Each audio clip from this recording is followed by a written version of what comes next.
Universe हमेशा एक mysterious और क्यूरियस सब्जेक्ट रहा है। इसे बेहतर जानने के लिए कई सैटेलाइट्स, स्पेसक्राफ्ट्स और रोवर स्पेस में भेजे गए हैं। हाल ही में नासा ने एक और रोवर मार्स पर भेजा है। स्पेस में भेजने वाले ऑर्बिटर, जिसको स्पेस शटल भी कहते हैं, को भेजने का प्रोसेस तो आपने भी टेलीविजन पर देखा होगा। इस तरह के शटल्स और सैटेलाइट्स को बनाने में सालों लग जाते हैं, लेकिन स्पेस में रॉकेट की मदद से इंसान जाते हुए तो आपने देखे होंगे। लेकिन क्या आप जानते हैं कि एस्ट्रोनॉट्स वापस कैसे आते हैं? अर्थ से स्पेस में कुछ भी भेजने के लिए सबसे पहला और बड़ा चैलेंज होता है अर्थ की ग्रेविटी। इसलिए स्पेस में स्पेसशिप या सैटेलाइट भेजने के लिए इनके साथ सॉलिड रॉकेट बूस्टर्स और एक्सटर्नल टैंक अटैच किए जाते हैं। क्योंकि अर्थ का ग्रेविटी पुल बहुत ज्यादा होता है, इसलिए रॉकेट में भारी मात्रा में प्रोपेलेंट्स यूज करने पड़ते हैं। रिक्वायर्ड हाइट पर जाने के लिए रॉकेट को कम से कम 17,800 माइल्स पर आवर की स्पीड अचीव करनी होती है। फ्लाइट के 2 मिनट बाद दोनों सॉलिड रॉक बूस्टर्स की पैराशूट से अटलांटिक ओशन में सॉफ्ट लैंडिंग करवाई जाती है और बाद में शिप से इन्हें रिकवर करके लैंड पर ले जाया जाता है और नए मिशन के लिए रीयूज करने के लिए दोबारा तैयार किया जाता है। अब एक्सटर्नल टैंक के फ्यूल से ऑर्बिटर फ्लाई करता है। 8.5 मिनट के बाद एक्सटर्नल टैंकर भी रिलीज हो जाता है, जो एटमॉस्फेयर में बर्न होके खत्म हो जाता है। इसके बाद ऑर्बिटर में लगे OMS रॉकेट मोटर्स स्टार्ट होते हैं, जिससे एक लास्ट पुश ऑर्बिटर को दिया जाता है, जिससे वह अर्थ के रिक्वायर्ड ऑर्बिट में पहुंच जाता है। लेकिन अब सोचने की बात है कि स्पेसक्राफ्ट या सैटेलाइट्स अर्थ के ऊपर रहकर कैसे रिवॉल्व करते हैं, ये लॉस्ट क्यों नहीं होते या ये नीचे वापस धरती पर क्यों नहीं गिरते? ऑर्बिटर में सोलर पैनल्स नहीं होते।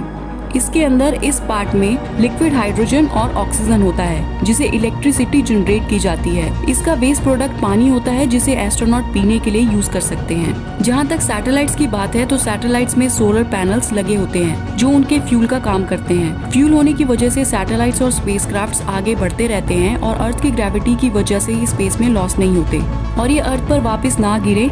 इस वजह से इन्हें बहुत ही फास्ट स्पीड पर अर्थ को ऑर्बिट करना होता है, जैसे नासा का इंटरनेशनल स्पेस स्टेशन अर्थ के चारों ओर 17,150 माइल्स पर आवर की स्पीड से ऑर्बिट करता है। हर सैटेलाइट की स्पीड डिफरेंट होती है डिपेंडिंग ऑन देयर एल्टीट्यूड। जब स्पेस में कोई नई सैटेलाइट बैटरी लॉन्च या ले जानी होती है, तब ऑर्बिटर के कार्गो में रिक्वायर्ड सामान रख के स्पेस में ले जाया जाता है और ऑर्बिटर के अंदर लगे ऑर्बिटर सॉकिंग सिस्टम का एग्जिस्टिंग सैटेलाइट को अटैच करके एस्ट्रोनॉट स्पेस वॉक करके उस एग्जिस्टिंग सैटेलाइट को रिपेयर या स्पेस में कैरी की गई बैटरी से स्वैप कर सकते हैं। ऐसे ही अगर किसी सैटेलाइट या रोवर को स्पेस में अर्थ के ऑर्बिट से दूर भेजना हो, जैसे मून या मार्स, तो रॉकेट की स्पीड कम से कम 25,000 माइल्स पर आवर होनी चाहिए, ताकि अर्थ की ग्रेविटी का पुल काम ना कर सके। इसके साथ ही स्पेसक्राफ्ट मून या मार्स पर पहुंचाने का टाइम बहुत ही सावधानी से कैलकुलेट करना पड़ता है, ताकि स्पेसक्राफ्ट जब अर्थ से लॉन्च हो तो उसके लैंड करने की टाइमिंग मून या मार्स के अलाइनमेंट में हो।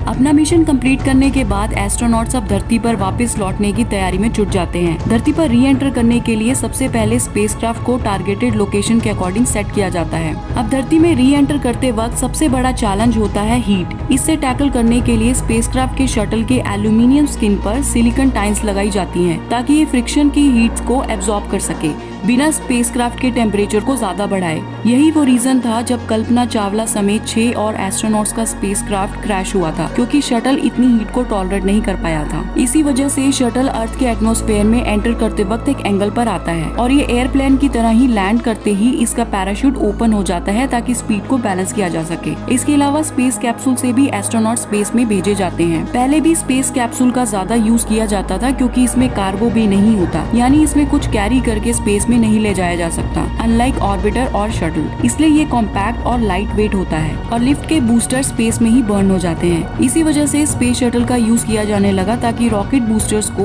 रीयूज किया जा सके। लेकिन अब एलन मस्क का SpaceX दोबारा से स्पेस कैप्सूल्स को बढ़ावा दे रहा है। जहाँ तक इसके लैंडिंग की बात है तो स्पेस कैप्सूल की सॉफ्ट लैंडिंग पानी या जमीन पर करवाई जाती है, लेकिन इसमें कैप्सूल का पानी में डूबने और बहने का खतरा रहता है। लेकिन अगर शटल या स्पेस कैप्सूल की लैंडिंग को देखें तो इन स्पेसशिप से निकलने के बाद एस्ट्रोनॉट्स को चेयर पर बिठाकर ले जाया जाता है। ऐसा वह क्यों करते हैं? स्पेस मिशन पर एस्ट्रोनॉट्स अपने काम के साथ जीरो ग्रेविटी को भी इंजॉय करते हैं, लेकिन जो काम हम धरती पर कर सकते हैं, जैसे नॉर्मल रूटीन वाली चीजें, वह सब स्पेस में जाके बहुत ही एडवेंचरस लेकिन चैलेंजिंग हो जाती हैं। जीरो ग्रेविटी होने की वजह से एस्ट्रोनॉट्स के शरीर में उस टाइम पीरियड के लिए काफी चेंजेस आ जाते हैं। जैसे बोन, मसल्स और बॉडी फ्लूइड्स का वॉल्यूम 22% तक कम हो जाता है, जिसकी वजह से एस्ट्रोनॉट्स खाने को इतनी हाइट पर टेस्ट नहीं कर पाते। इसके अलावा ब्लर, आई विजन और स्पेस रेडिएशंस के एक्सपोजर का भी खतरा रहता है, जिसकी वजह से कैंसर और सेंट्रल नर्वस सिस्टम में चेंजेस आने के रिस्क हो सकता है। और इतने दिन जीरो ग्रेविटी में रहने की वजह से एस्ट्रोनॉट्स की बॉडी जीरो ग्रेविटी एनवायरनमेंट को अडेप्ट कर लेती है, जिसकी वजह से शुरुआती कुछ दिनों में एस्ट्रोनॉट्स चल नहीं पाते। इसी वजह से उन्हें चेयर पर बिठाकर ले जाया जाता है, लेकिन कुछ टाइम के बाद बॉडी धीरे धीरे नॉर्मल फंक्शन करने लग जाती है। गाइस, अगर आपको वीडियो अच्छी लगी हो तो इसे फ्रेंड्स और फैमिली के साथ जरूर शेयर करिए। तब तक के लिए take care, signing off and thanks for watching.